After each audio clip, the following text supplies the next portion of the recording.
성탄 메시지를 함께 나누겠습니다. 요한복음 1장 14절 한 절만 보겠습니다.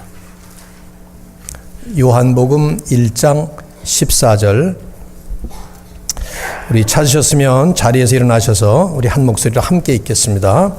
요한복음 1장 14절입니다. 다 같이 시작. 말씀이 육신이 되어 우리 가운데 거하심에 우리가 그의 영광을 보니 아버지의 독생자의 영광이요 은혜와 진리가 충만하더라. 아멘. 자리에 앉으시고요. 제가 한번 기도하고 말씀 보도록 하겠습니다. 하나님 아버지, 우리에게 직접 내려와 주시고 찾아와 주시고 우리 안에 함께 거하시면서 우리를 축복하시기 위해서 오신 우리 주님의 그 성탄을 찬양하면서 오늘 저희들이 귀한 주일 예배를 하나님께 올려드립니다. 주님의 그 은혜를 어찌 이루 다 헤아릴 수가 있겠으며 말로 다 감사의 고백을 할 수가 있겠습니까? 이 시간에 우리가 드리는 이 예배를 통해 하나님 영광을 받으시고 또 저희의 마음 정성 다 받으셔서 오직 주님만이 기쁨으로 받아 주시옵소서. 귀한 말씀을 앞에 놓고 성탄의 메시지를 함께 나누고자 합니다. 주님이 이 땅에 오신 그 깊은 하나님의 섭리를 깨달을 수 있도록 성령의 지혜를 주시고 은혜를 허락하여 주시옵소서.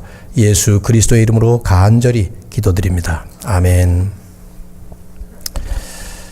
지금까지 공식적으로 알려진 기록에 의하면 지금까지 가장 많은 아기를 출산했던 사람은 미세스 바실리프라고 하는 표드르 바실리예프라는 18세기 구소련 사람의 부인이라고 합니다.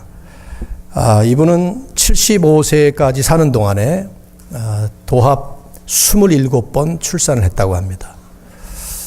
그러니까 제가 이분이 마지막으로 출산한 나이가 몇인지 기록이 안 나와 있어서 모르겠는데 아마 기네스북에 의하면은 한 50대 중반이 최고령 출산자로 알고 있거든요.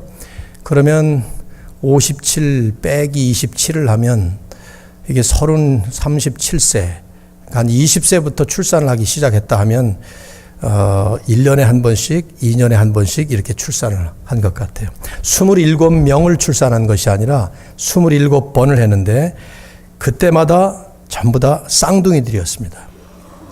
두 쌍둥이가 16번, 그러니까 32명, 세 쌍둥이가 7번, 21명, 네 쌍둥이가 4번, 그래서 16명, 도합 69명을 출산을 했어요. 이런 분이 우리 교회 나오면 우리 교회는 그냥 부흥한다고 저는 생각을 하는데 정말 진기한 출산 기록이 아닐 수 없죠. 그렇죠? 남자들은 부러워할지 모르겠고 여자분들은 한심하게 생각할 것 같은데 사람이 어떻게 이렇게 많은 아이를 낳을 수 있을까? 또 어떻게 그때마다 쌍둥이만 그렇게 낳을 수 있을까? 정말 신기하기 그지없습니다.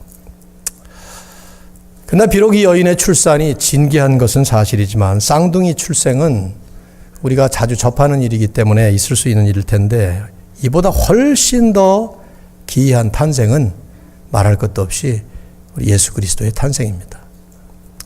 왜냐하면 하나님께서 인간으로 태어나신 탄생이기 때문이죠.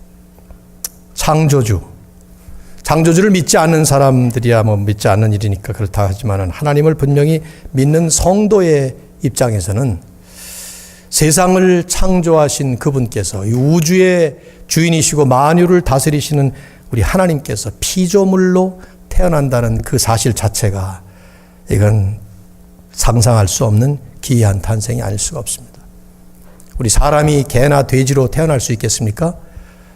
하물며 창조주 하나님께서 세상을 창조하시고 다스리시는 그 하나님께서 그 피조물로서 태어나신다. 그것도 어쩔 수 없이 어떻게 하다 태어나신 게 아니라 스스로 그 길을 선택하시고 스스로 태어나셨다 하는 것은 말도 안 되는 믿을 수 없는 그런 엄청난 기이한 탄생이죠. 더구나 처녀의 몸에서 탄생하는 이 virgin birth, 동정녀 탄생이라는 것은 믿을 수 없는 일이에요.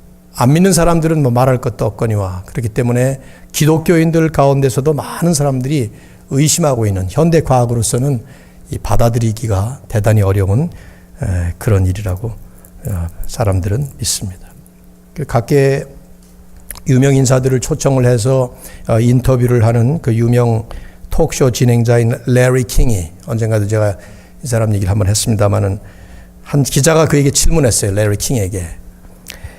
If you could select any one person across all of history to interview, who would it be? 만일에 당신이 이 역사에 존재하는 수많은 사람들 가운데서 인터뷰 대상자 한 사람을 고르라면 누구가 되겠습니까? 그래서 이 레리 킹은 서슴지 않고 Jesus Christ 대답을 했어요. 예수 그리스도를 인터뷰 대상자로 선택하겠다고. 그래서 기자가 당신은 크리스찬이 아니고 회의적인 유대인 아닙니까? You are not a Christian, but a skeptical Jew 하고 질문했더니 Yes, I am. 크리스찬 아니라는 것이죠. But I would like to ask him if he was indeed virgin born. 나는 그분에게 정말 당신이 처녀의 몸에서 태어났느냐 하고 질문하고 싶습니다. 그러면서 because the answer to that question would define the history for me.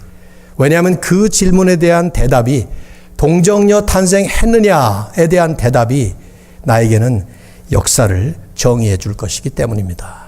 그렇게 말을 했습니다. 하나님이 인간으로 오신 예수 그리스도의 탄생, 더구나 있을 수 없는 처녀의 몸에서 태어난다고 하는 동정녀 탄생. 레리 킹 그 사람의 말대로 역사를 정의해 주고 역사 중에 역사적인, 가장 역사적인 사건이 된 그런 사건이죠. 그래서 믿는 그리스도인들은 물론이거니와 믿지 않는 세상 사람들에게까지도 가장 경이롭게 여기지는, 인간 역사의 가장 위대하고 경이로운 그런 역사적인 사건이 된 것입니다. 매년 찾아오는 성탄절을 그래서 우리는 성탄의 의미로 묵상하는 시간으로 가져야 될 줄로 믿습니다. 여러분 성탄절 메시지를 얼마나 많이 들으셨겠습니까? 여러분 부활절, 성탄절 때마다 늘 똑같은 메시지를 들으셨겠지만, 그럼에도 불구하고 계속 우리가 되새겨야 될 것은 여기 아주 중요한, 우리가 믿고 있는 이 기독교 진리의 가장 중요한 핵심 중에 하나가 담겨 있기 때문이죠. 저는 오늘 우리가 읽은 한 절, 요한복음 1장 14절 한 절만 좀 잠시 묵상하고 싶어요. 성경에 많은 중요한 구절들이 나옵니다만은 그 중에 빼놓을 수 없는, 정말 외워야 될, 또 외우고 또 외워야 될 그런 말씀 중에 하나가 이 말씀이 아닌가 생각이 됩니다. 우리 한번 같이 다시 한번 읽고 여러분 외우시면 좋겠습니다. 자, 1장 14절 시작. 말씀이 육신이 되어 우리 가운데 거하심에 우리가 그의 영광을 보니 아버지의 독생자의 영광이요 은혜와 진리가 충만하더라.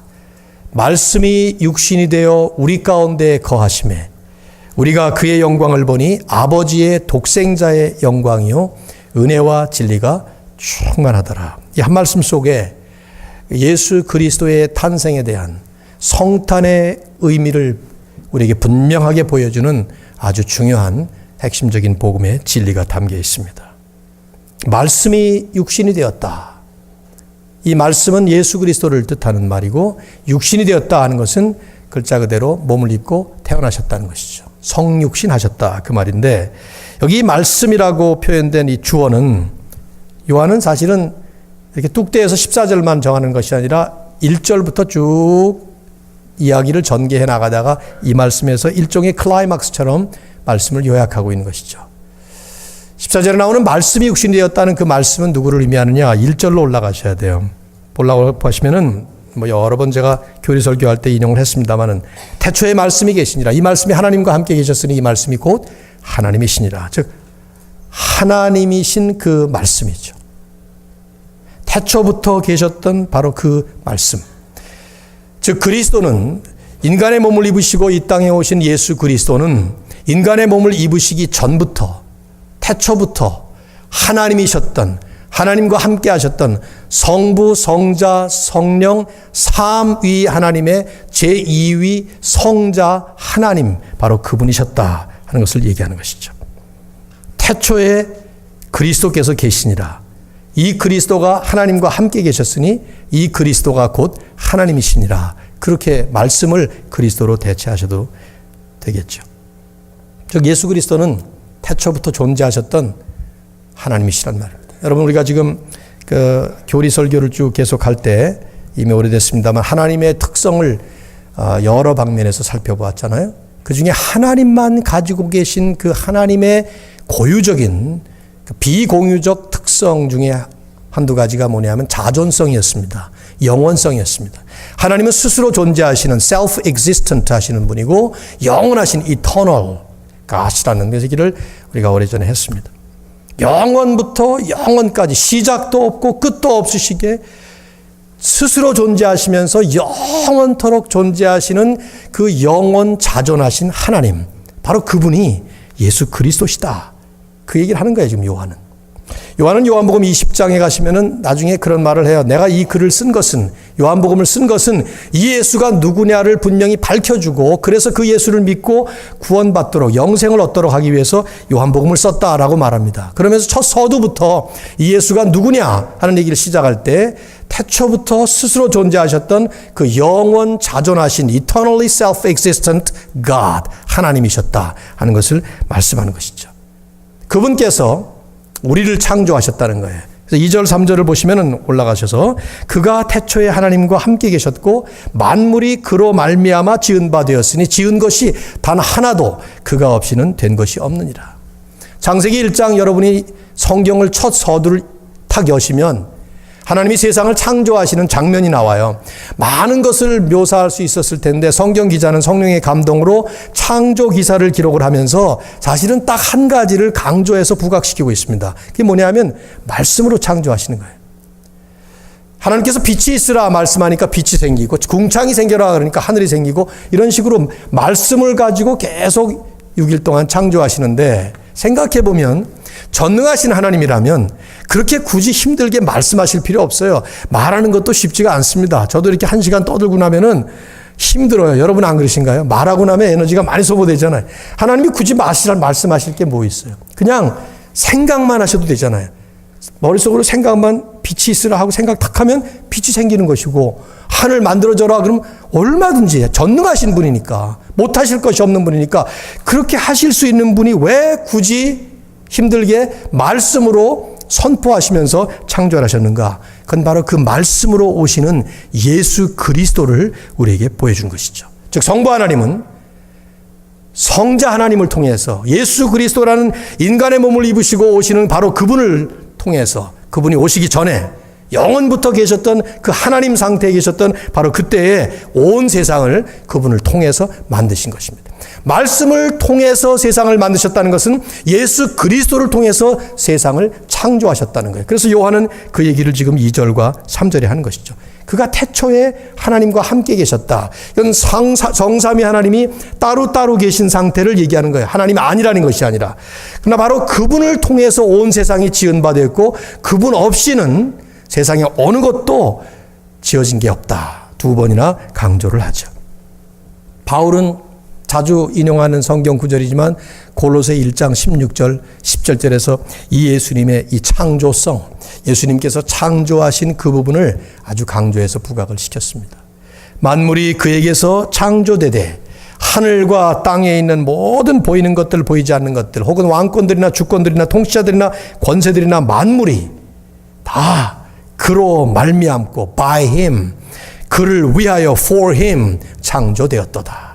즉 예수 그리스도는 창조를 이루신 창조의 주인이실 뿐만 아니라 창조가 되어야 되는 목적이 되신 분이셨고 창조를 실행하신 실행자이기도 했다 이 말이에요. 창조의 주체, 창조의 목적, 창조의 실행자 다 예수 그리스도. 즉 성삼위 하나님, 이 삼위 하나님이 창조하실 때에 예수 그리스도가 창조의 초점이었다 이 말이에요. 그래서 히브리 기자는 그렇게 창조된 이 우주 만물이 다 주님의 것이다 하는 얘기를 예수가 만물의 상속자다 그런 말씀을 하죠. 히브리 1장 2절에 보면 이 아들을 만유의 상속자로 세우시고 그로 말미암아 모든 세계를 지으셨느니라. 여러분 재산을 상속받아 보신 적 있습니까? 저는 우리 아버님이 사업에 다 실패하고 망해버렸기 때문에 재산을 상속받아 본 적이 없는데 아마 있을 것 같아요. 아마 앞으로 받을지 몰라요. 받으면 어떻게 됩니까? 그거 다 여러분 것입니다. 상속받으면. 상속받은 모든 게 다 여러분 것이 돼. 그게 상속자예요. 그렇죠? 모든 만물을 하나님께서 만드시고는 예수 그리스도에게 주셨다는 거예요. 그리스도를 위해서 주시기 위해서 만드셨다는 거예요. 이것이 만물과 예수님과의 관계인데 오늘 이 말씀은 말씀이 육신이 되어 하는 그 한 표현 속에 인간의 몸을 입고 오신 그 예수 그리스도, 우리가 지금 기념하고 있는 이 성탄의 주인공이시고 주인이신 그 예수 그리스도가 바로 그런 하나님이시라는 거죠. 영원부터 스스로 존재하시는 창조 하나님이실 뿐만 아니라 창조의 주인이시고 창조의 목적이 되셨고 창조의 실행자가 되셨던 바로 그분, 그리고 지금도 그 창조하신 모든 세상을 소유주로 가지고 계시는 만유의 상속자이신 바로 그분. 히브리 기자는 이 모든 만물을 예수께서 말씀으로 붙들고 계시다. 그런 표현까지 히브리 1장 3절에 하고 있잖아요. 그의 능력의 말씀으로 만물을 붙들고 계시다. sustain, 붙잡고 계시다는 거예요. 그런 분이 인간의 몸을 입고 우리 가운데 오셔서 거하시게 된 것입니다. 말씀이 육신이 되어 우리 가운데 거하심에, 여기 거하신다, 영어로 dwell 이라는 말, D-W-E-L-L 이런 단어를 가장 많이 쓰는데 우린 사실은 일반적인 영어에서는 잘 안 쓰는 말이죠. 그렇죠? dwell이라는 말을 잘 안 씁니다. 이 spoken English에서는. 근데 이 단어를 영어 성경들이 한결같이 그렇게 번역을 하는 이유는 이 단어의 특성 때문이에요. 이 단어는 잠깐 있다가 가는 식의 그 일시적인 거주를 뜻하는 것이 아니라 대조적으로 영원토록 상주하는 것을 뜻하는 단어입니다. 그러니까 여러분은 지금 이 안에 지금 거주하시죠. 지금 잠깐. 그러나 이거는 우리가 거주라고 표현 안 해요. 좀 이따 떠날 것이기 때문에. 그렇죠? 근데 지금 이 단어는 거기서 안 떠나신다는 말이에요. 영원토록 상주한다는 말이에요. 말씀이 육신이 되어 우리 가운데 상주하시게 된 것입니다.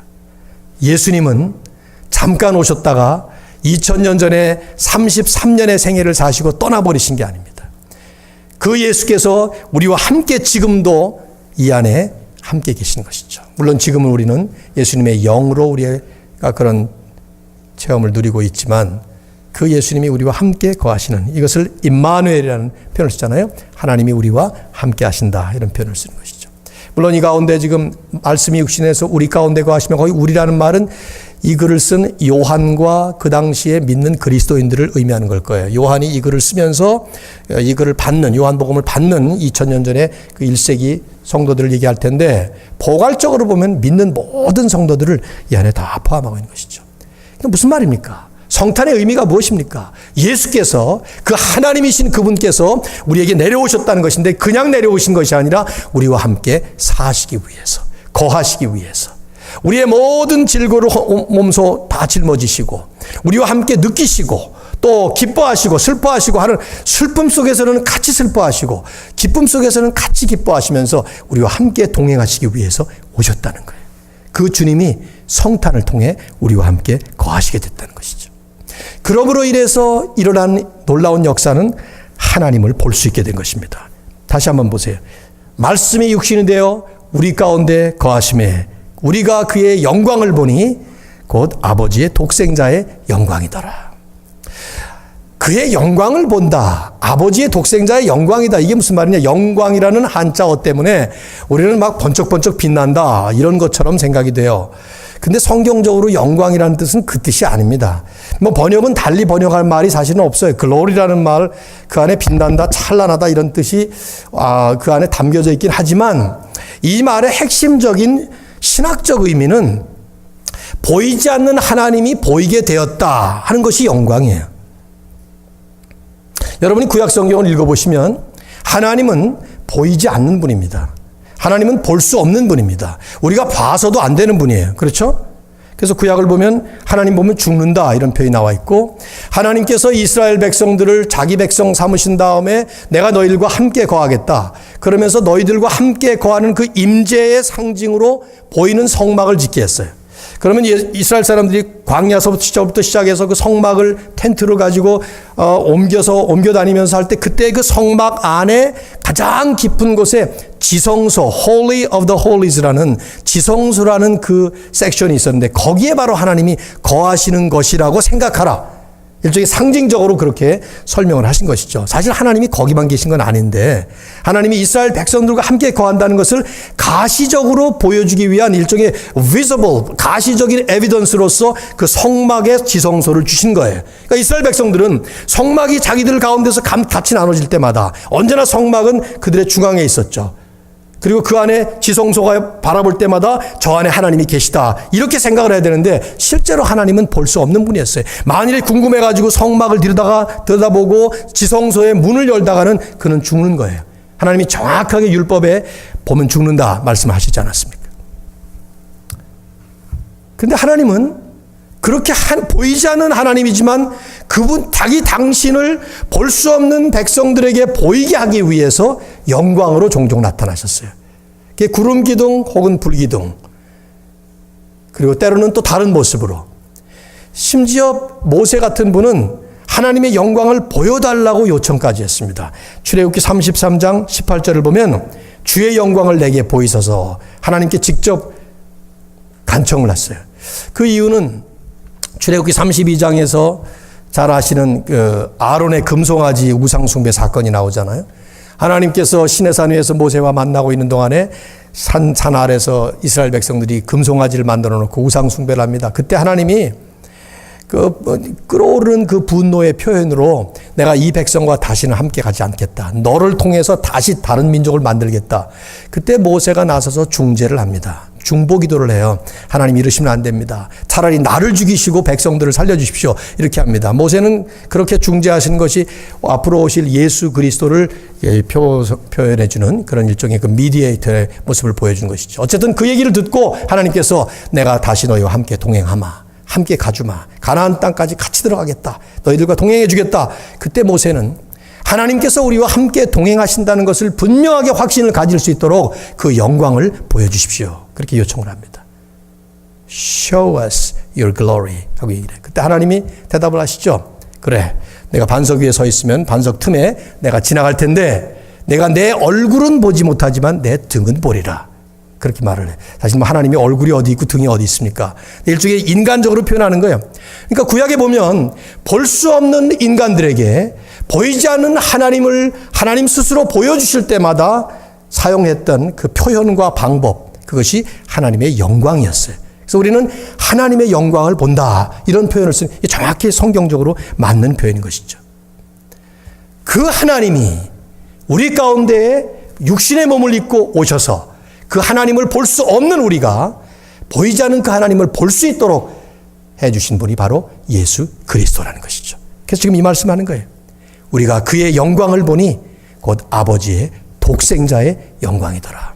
독생자의 영광이다 하는 말은 아버지 대신에 아들을 봤다 그 뜻이 아니라 사실 히브리 문화에서는 아버지와 아들은 동일체입니다. 하나나 마찬가지 한 인물이나 그 얘기를 하는 것이죠. 18절에 바로 밑에 내려오시면은 넉 절 더 내려오면 18절에 요한은 그걸 설명하잖아요. 본래 하나님을 본 사람이 없으되 아버지 품속에 있는 독생하신 하나님이 나타내셨느니라. 독생하신 예수가 하나님이라면서 나타내셨다 말씀한 것이죠. 여러분, 성탄의 의미 가운데 중요한 의미는 우리는 예수 그리스도를 믿기 때문에 그 예수님 때문에 우리는 하나님을 볼 수 있게 된 거예요. 하나님의 영광을 체험하게 되는 거예요. 하나님이 마치 우리와 함께 지금 임재해 계시는 구약의 그 성도들과 사막에서나 또 가나안에 들어가서나 항상 함께 다니시며 그 가운데 상주해 계셨던 그 하나님, 그분을 우리는 예수님을 통해서 이제 드디어 모시게 됐다 이 말이죠. 그런 예수님이 오셔서 우리에게 해주신 일이 무엇인가? 오늘 본문은 짤막하게 두 마디를 합니다. 은혜와 진리가 충만하더라. 첫째는 예수 그리스도를 통해서 하나님은 우리에게 충만한 하나님의 은혜를 안겨주셨습니다. 믿습니까? 은혜가 뭡니까, 여러분? 은혜. 여러분들 이름 가운데도 은혜라는 이름이 참 많은데, 그렇죠? 오은혜, 김은혜, 이은혜, 뭐 은혜가 얼마나 많은지. 은혜가 뭐예요? 근데 뜻이나 아나요? 잘 아실 것 같아요. 은혜는 그냥 성경적인 많은 내용들을 함축해서 설명을 한다면 죄 지은 죄인에게 내려주시는 하나님의 선물이라고 생각하시면 됩니다. 자, 한번 따라하시죠. 죄인에게 내려주시는 하나님의 선물. 이게 무슨 말이에요, 그것이? 죄인은 벌 받아야 됩니다. 근데 벌을 받아 마땅한 그 죄인에게 하나님은 벌이 아니라 복을 내려주시든가, 심판이 아니라 구원을 주시든가, 죽음이 아니라 생명을 주시는, 정반대로 상상도 할 수 없는 그 정반대를 선물로, 그냥 프리 기프트로, 무상의 선물로 내려주시는 것이죠. 바울은 로마서에서 이 은혜의 진리를 잘 표현했습니다. 아주 함축적인 성경 구절들로도 많이 얘기를 했고요. 대표적인 것이 로마서 3장 23, 4절이죠. 모든 사람이 죄를 범하였음에 하나님의 영광에 이르지 못하더니, 거기도 나와요. 하나님을 볼 수 없게 됐단 말이에요. 하나님의 영광에 갈 수 없어요. 모든 사람이 죄 때문에 하나님의 영광에 이르지 못하게 됐습니다. 그러나 그리스도 예수 안에 있는 속량으로 말미암아 하나님의 은혜로 값없이 의롭다함을 얻은 자 되었느니라. 거기 다 들어있어요. 하나님의 그 은혜로 인해서 하나님은 벌을 내리셔야 마땅할 그 대상들을 향해 벌 대신에 복을 내리시고, 죽음으로 죽여야 되는데 죽이지 않고 오히려 생명을 주시고, 그 생명을 영원한 생명으로 허락해 주시고, 그래서 심판이 아닌 구원의 반열에 들어가게 하는, 이 은혜의 강조점은요, 자격 없는 자들에게 그냥 무상으로 거저준다는 것입니다. 그게 은혜의 핵심이고 특징이에요. 그래서 성경은 이 은혜는 오직 자기가 죄인이라는 것을 분명히 고백하고 인식하고 인정하는 이들에게만 임하는 하나님의 축복이라는 얘기를 수도 없이 말씀을 하죠. 내가 죄인이라는 사실을 모르거나 거부하거나 부인하거나 부정하거나 그러면 은혜 못 받는다고 말하죠. 그 대표적인 복음서에 나오는 예화들이, 예수님이 오셔서 말씀을 하지만 말씀을 잘 알면서도 자기 자신의 자기 의에 가득해서 그 은혜를 받지 못했던 많은 종교 지도자들, 종교 지도자들이라는 한 부류가 그랬다는 것이 아니라 그 가운데 많은 사람들이 대표적으로 그랬던 것이죠. 자기 의가 강해서 죄인이라는 사실을 깨닫지 못하니까 결국 예수를 통해서 받는 은혜를 그들은 누릴 수가 없었던 것이죠. 우리가 이 은혜를 받게 되면 은혜를 진정으로 받은 사람에게서 나오는 아주 자연스러운 당연한 반응은 감격입니다. 감사할 수밖에 없어요. 왜냐하면 내가 받을 것이 아닌데 받았으니까, 그것도 정반대의 것을 받았으니까 이건 너무 놀라운 것이죠. 자주 드는 어린아이들의 예지만, 애들을 키우면서 부모들은 아이들이 잘못하면 따끔하게 혼냅니다. 책망을 하기도 하지만 정말 매 맞아야 될 짓을 하면은 매를 맞는 거죠. 저도 우리 집안에서 거짓말하면 때렸고, 또 반복적으로 부모가 주는 그 지침을 좀 약간 안 좋게 보이는 모습을 보이면서 계속 반복적으로 질 때는 매를 대기도 했습니다. 우리 아이들은 알죠. 이 매 맞을 짓을 했구나. 이제 드디어 매 맞을 때가 됐구나. 알아요. 근데 종종 아마 여러분도 그러시겠지만은, 제 아내는 매를 때리지 않고, 늘 그런 게 아니지만 가끔씩 일부러 무슨 좋은 선물을 사왔어요. 매 대신에.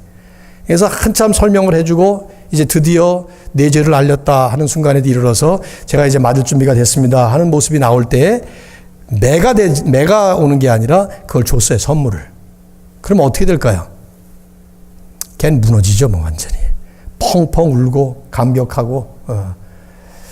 당연히 매를 맞아야 되는데 매를 맞는 게 아니라 오히려 그 대신에 선물을 받으니까 이걸 왜 받아요, 지금? 정반대 아닙니까? 마치 그와 비슷해요.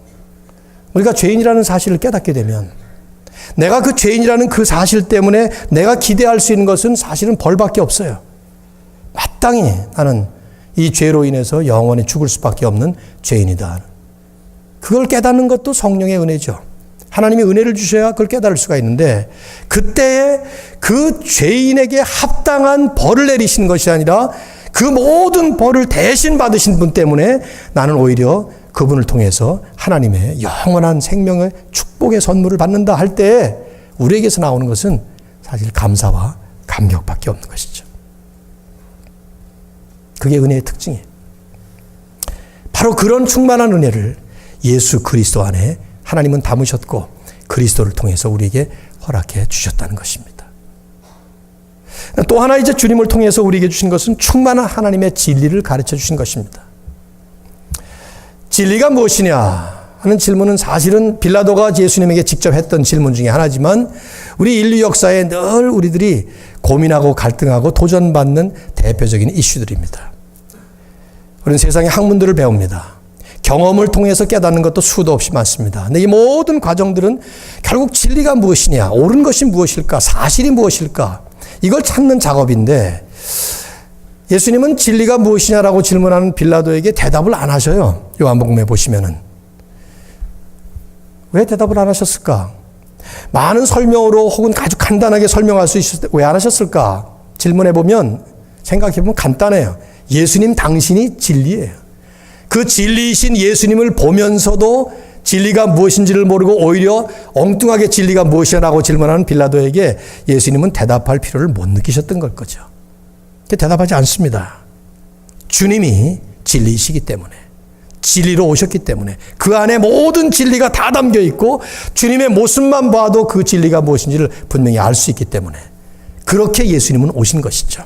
도스토옙스키가 잘 말을 했어요. 그는 그런 말을 했죠. 누구든지 나에게 예수 그리스도의 가르침이 사실이 아니라고 증명을 해보려면 해봐라. 그렇다고 하더라도 나는 예수만 믿겠다. 그렇게 말했어요. 그 얘기는 예수님 그분이 진리다 하는 얘기와 똑같은 말이죠. 주님이 직접 하신 말씀 아닙니까? 내가 곧 진리요, 길이요, 진리요, 생명이다. 거기 유일한이라는 말을 넣어야 된다고 그랬죠. 내가 곧 유일한 길이요, 진리요, 생명이다. I am the way, the truth, and the life. 그런 표현이란 말이에요.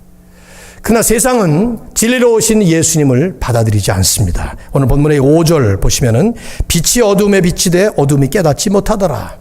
비록 예수님이 하나님의 진리의 빛으로 오셨지만 세상이 너무 캄캄해서 그 어둠이 깨닫지 못하는 거예요. 이 말은 우리가 물리적으로 어둠이 있을 때 거기에 빛을 비치면 그 빛이 어둠을 퇴치하게 돼 있지만 그런 얘기를 하는 것이 아니라 캄캄한 어둠 속에 갇혀있는 그들이 그 진리의 빛을 볼 수 있는 눈이 없는 것이죠. 여러분, 아무리 빛을 비춰도 시각세포가 망가진 사람은 그 빛을 보지 못합니다. 아무리 태양빛이 강렬해도 그 태양빛을 내 눈앞에 갖다 줘도 시각세포가 망가지면 그래서 캄캄한 어둠 속에 갇힌 맹인은 그걸 보지 못합니다. 그 빛을 못 봐요. 마치 그런 거예요. 비유를 든다면. 빛이 약해서가 아니라 빛이 문제가 있어서가 아니라 그 어둠 자체가 본질적으로 그런 마치 장님과 같은 그런 어둠이었다 이 말이죠. 로한 그 얘기를 9절, 10절, 11절에 얘기를 해요. 설명하면서. 참빛 곧 세상에 와서 각 사람에게 비추는 빛이 있었나니 그가 세상에 계셨으며 세상은 그로 말미암아 지은 바 되었으나 세상이 그를 알지 못하였고 자기 땅에 오매 자기 백성이 영접하지 아니하였도다. 지금도 세상은 진리로 오신 예수님을 받지 않는 모습이 역력합니다. 수많은 사람들이 받지 않습니다. 2000년 역사 속에 또 성경의 역사 속에 분명한 하나님의 특별 계시로 예수 그리스도가 우리에게 오셨건만 세상의 수많은 영혼들은 아직 예수님을 받지 않습니다. 왜요? 그들의 영적 시각세포가 망가져 있기 때문이에요. 그래서 받지 않는 것이죠. 그래서 오늘 같은 이제 성탄 이 메시지는 바로 그런 이들을 향해서 일종의 진리의 메시지로 선포되어야 되는 아주 중요성을 가지고 있는 것이죠.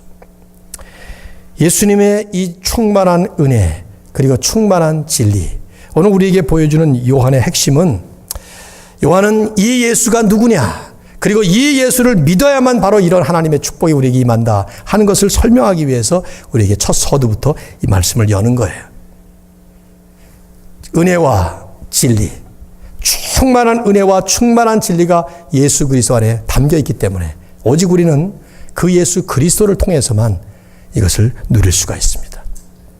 여러분, 이런 질문을 우리가 할 필요가 있겠죠. 성탄절마다.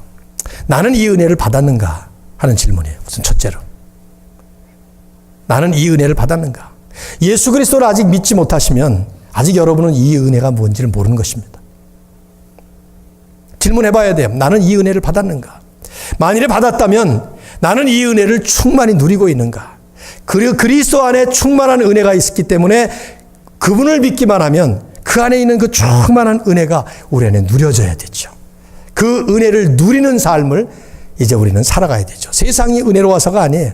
이 세상이 우리에게 은혜의 선물을 주기 때문에 아닙니다. 예수 그리스도 때문에 우리는 그분 안에서 모든 것을 할 수 있다는 그 말처럼 이 충만한 은혜를 누릴 수 있어야 하는 것이죠. 그래서 항상 예수 믿는 삶이 언제나 감격스럽고 감사하고 어떻게 하면 하나님께 내가 이 은혜 받은 것을 더 보답하면서 살까. 시편 기자가 시편 116편 12절에서 그렇게 말하잖아요. 내게 주신 이 모든 은혜를 내가 여호와께 무엇으로 보답할까? How can I repay him? 하는 이 간절한 은혜를 너무 많이 받았기 때문에 그 은혜에 대한 보답하고 싶은 그 생각, 그 마음, 그 갈망, 그게 은혜 받은 사람들 안에 있는 것이죠. 그게 여러분 예배 안에 나오는 것이고, 뭐 헌금을 드려도 그렇고 봉사를 해도 그렇고, 여러분이 하고 사는 삶의 모든 그 삶의 과정 속에 하나님 섬기는 것에 거기 다 나오는 거예요. 거기서. 은혜에 대한 감사, 감격, 보답의 마음으로 하나님 앞에 드리는 것이 우리의 모든 섬김의 모습들이에요. 그래서 섬기는 게 너무 힘들면, 짜증스럽고 그러면 그건 사실은 은혜 때문에 섬기는 것은 아니라고 생각할 수 있어요. 바울이 좋은 예를 보여주잖아요.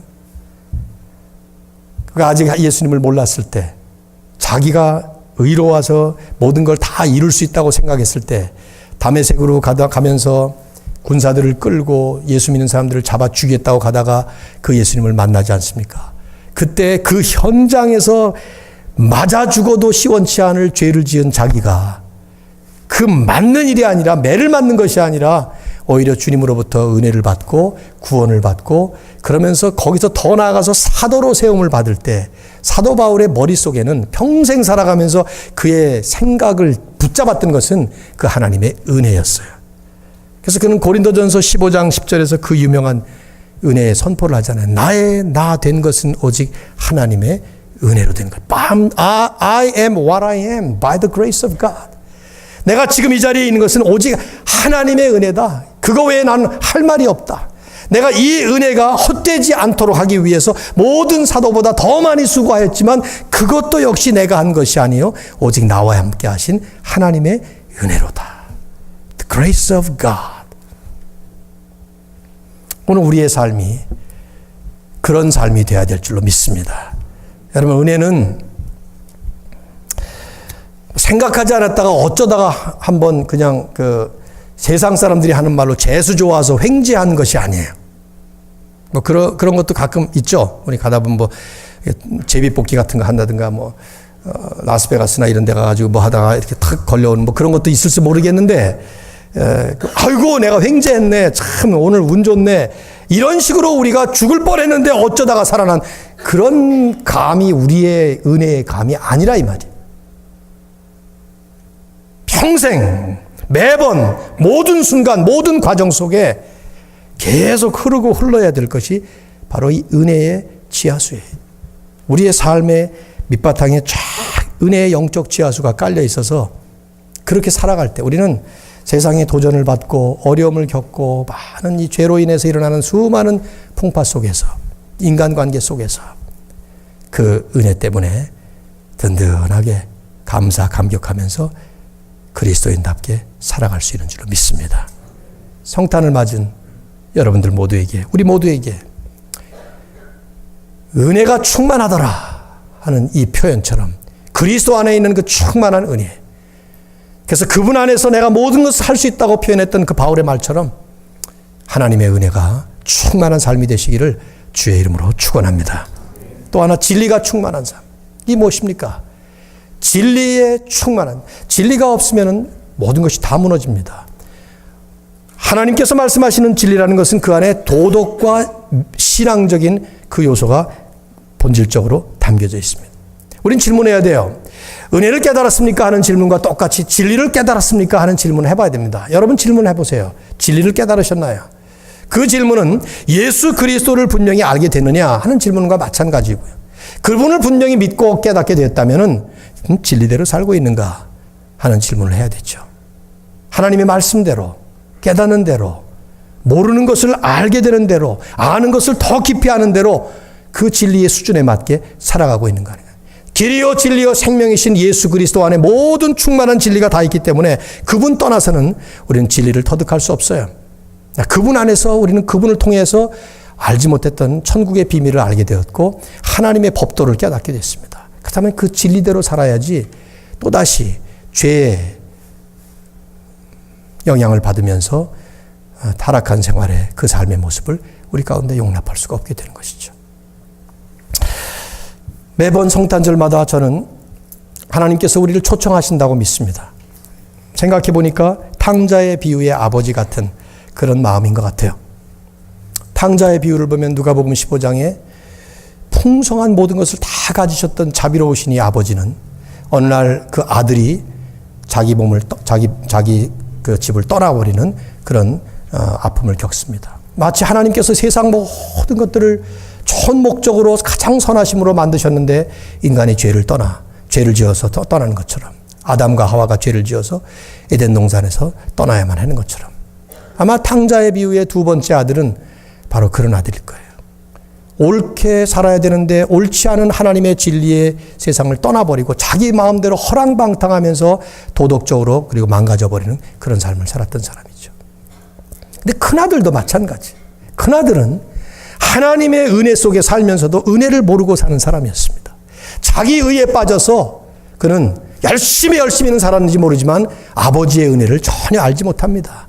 아버지가 모든 게 다 내 것이었다 할 때 아마 화들짝 놀랐을 거예요. 이게 다 내 것이었는지 몰랐다는 것이죠. 자기는 상속받은 거거든요, 그때. 근데 하나도 즐기질 못했어요. 누리질 못했어요. 그때 아버지는 둘을 다 잔치에 초청합니다. 아들은 이미 돌아왔어요. 그를 향해서 잔치를 배설할 때 큰아들도 부릅니다. 한 손으로 큰아들, 또 한 손으로 작은아들. 이 둘을 다 데리고 은혜와 진리가 충만한 아버지 품으로 들어와서 그 은혜와 진리를 충만히 누릴 수 있도록 하나님의 축복의 잔치에 모두가 참여해서 하나님의 복을 누리도록 그렇게 부른 것이죠. 말씀이 육신이 되어 우리 가운데 거하심에 우리가 그의 영광을 보니 아버지의 독생자의 영광이요 은혜와 진리가 충만하더라. 예수 그리스도를 믿으시는 여러분들이라면 그리스도 안에 충만한 하나님의 은혜와 진리에 동참하셔서 하나님의 복을 누리시고 하나님의 법도를 지키면서 주님 앞에 영광 돌리시기를 주의 이름으로 축원합니다. 혹시 이 자리에 아직 예수님 만나지 못한 분이 계십니까? 교회도 다니시고 또 여러분 나름대로 종교적인 신앙생활을 한다고 하는 것 같지만 예수님 아직 못 만나셨습니까? 그렇다면 하나님은 여러분을 초청하십니다.